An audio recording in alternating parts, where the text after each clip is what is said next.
बाद ज़रा सन्नत की करते हैं। और सन्नती इनकलाब के बीच खबर ये है कि जम्मू कश्मीर के लोग तो अपनी जगह बैरूनी रियासत से भी लोग सरमायाकारी के लिए जम्मू कश्मीर आ रहे हैं। और एदाद शुमार ये बताया जा रहा है कि ज़मीनें भी अलॉट कर दी गई हैं और बहुत जल्द इनका समर ग्राउंड जीरो पर भी देखने को मिल सकता है।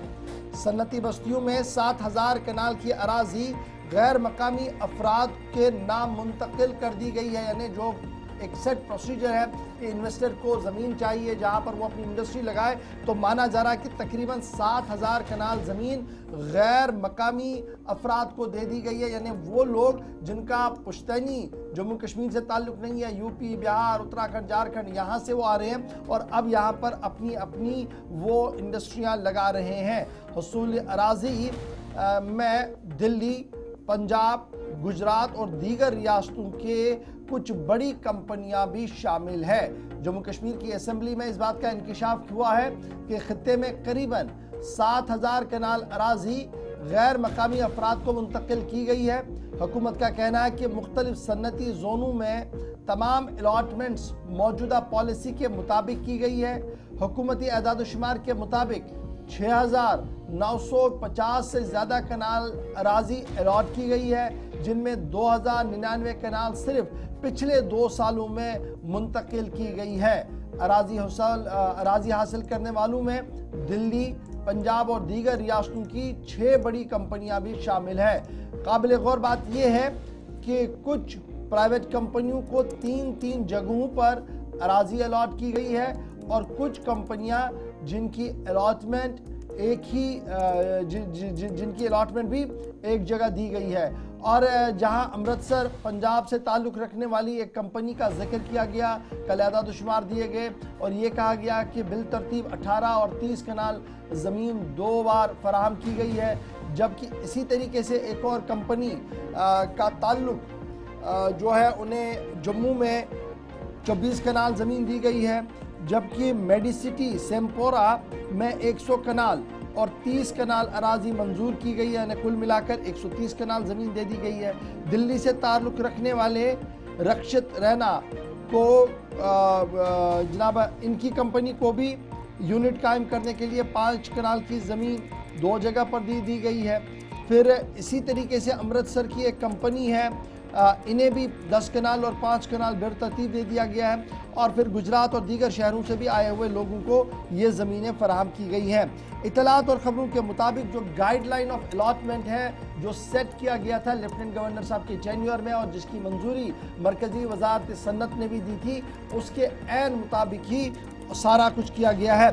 ताहम अब सवालात भी बहुत ज़्यादा उठना शुरू हो गए हैं। बिल्कुल, सवालात काफ़ी ज़्यादा और असेंबली में इन दिनों जिस हिसाब से हमने हंगामा देखा, ये तो हुकूमत की जानिब से वो आदाद शुमार रखे गए जब एक सवाल भी पूछा गया था और कल ही सरकार ने ये भी बता दिया कि कश्मीर के अंदर भी 5000 कनाल अराजी जो है वो सनती इनकलाब के लिए इस्तेमाल की जाएगी। लेकिन कुल मिलाकर जिन लोगों को, जो मुख्तलिफ एजेंसियाँ हैं या जो प्राइवेट इदारे हैं जो काम करेंगे जम्मू कश्मीर के अंदर, इनमें जिस हिसाब से आपको बताया कि हरियाणा के राकेश कुमार की 4 कंपनियां हैं, OPI पेलेट्स लिमिटेड, OPI और इनसे मुंसलिक बाकी इदारे हैं। कुछ बड़ी ऐसे ग्रुप्स हैं जिनको सरकार के मुताबिक 10-10 कनाल अराजी फराहम कर दी गई है, यानी जो फाइनल डिसीजन था वो हो चुका है। और जिन लोगों की तरफ से अप्लाई किया गया था हुकूमत के सामने, जिन्होंने अपनी लवाजमात पूरी की थी, कुछ को 201 कनाल, कुछ को 275 कनाल और कुछ ग्रुप्स को 209 और 646 कनाल बेतरतीब दिए गए। श्रीनगर सेमपुरा के अंदर भी कहा गया कि 130 कनाल अराजी एक बड़े ग्रुप को दी गई। कठुआ और सांबा में गैर मकामी कंपनियों को भी बाज़ाब्ता तौर पर जो लैंड अलॉटमेंट का इशू था वो सॉर्ट आउट कर दिया गया।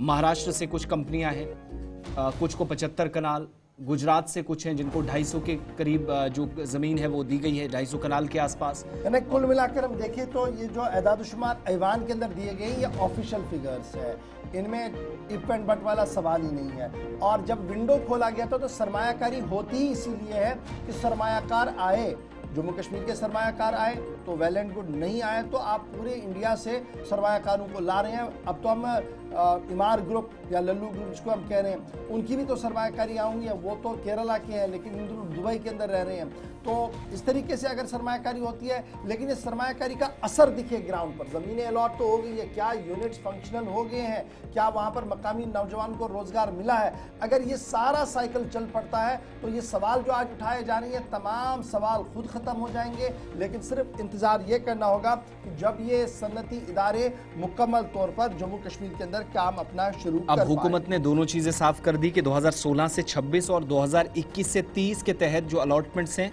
ये उनकी तफसीलात हैं, और किसी भी किस्म की बदनवानी या गैर कानूनी कार्रवाई जिसके सवालात एमएलएज ने उठाए थे उसको मुस्तरद किया, और अराजी अलॉटमेंट के अमल में जो मौजूदा पॉलिसी है उसकी मुकम्मल पैरवी की गई। ये सवाल बीजेपी की तरफ से उठाया गया था, क्या इसमें हाँ या ना में जवाब है, तो बाद में इस पर सवालात भी उठे। ज़रा राजीव जसरोटिया साहब की एक बात सुनाते हैं जिनने कल ये मामला उठाया भी, एक बार बीच में सवाल भी किया, और सनती पॉलिसी में उन्होंने कहा कि क्रेडिट ये सरकार लेना चाह रही है, लेकिन असल में जो सनती इनकलाब की शुरुआत हुई वो 2019 के बाद मौजूदा मरकजी हुकूमत की जानिब से हुई, इसलिए वो थोड़ा सा नाराज भी नजर आए और मौजूदा पॉलिसी पर सवाल भी खड़े कर रहे थे। देखिए, सरकार इंडस्ट्रियल पॉलिसी इसलिए लेके आई, इन्वेस्टमेंट इसलिए लेके आई कि नौजवानों को रोजगार मिले। मैं जो इंडस्ट्रियल पॉलिसी, मेरा सवाल यही था कि जो इंडस्ट्रियल पॉलिसी है उसके आपके सेलेंट फीचर्स क्या है। जो मैं गो थ्रू करता हूँ उस इंडस्ट्रियल पॉलिसी में, वहाँ पे मिसिंग है। एक वर्बल विस्पर तो है 80-20 का रेशियो से लोग लगेंगे, नौजवानों को रोजगार मिलेगा, पर जब जो प्रैक्टिकल ग्राउंड पे पोजीशन है वो ऐसी नहीं है।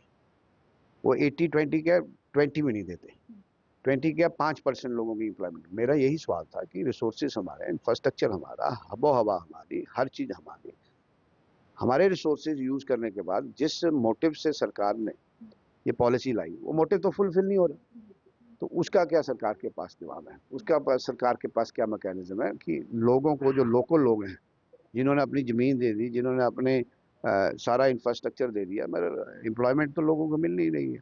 तो मेरा यही प्रश्न था ऑनरेबल मिनिस्टर साहब से कि जो 80-20 वाली जो कमिटमेंट है सरकार की, उस कमिटमेंट को ऑनर करने के लिए आप कौन सा मैकेनिज्म अडॉप्ट कर रहे हैं।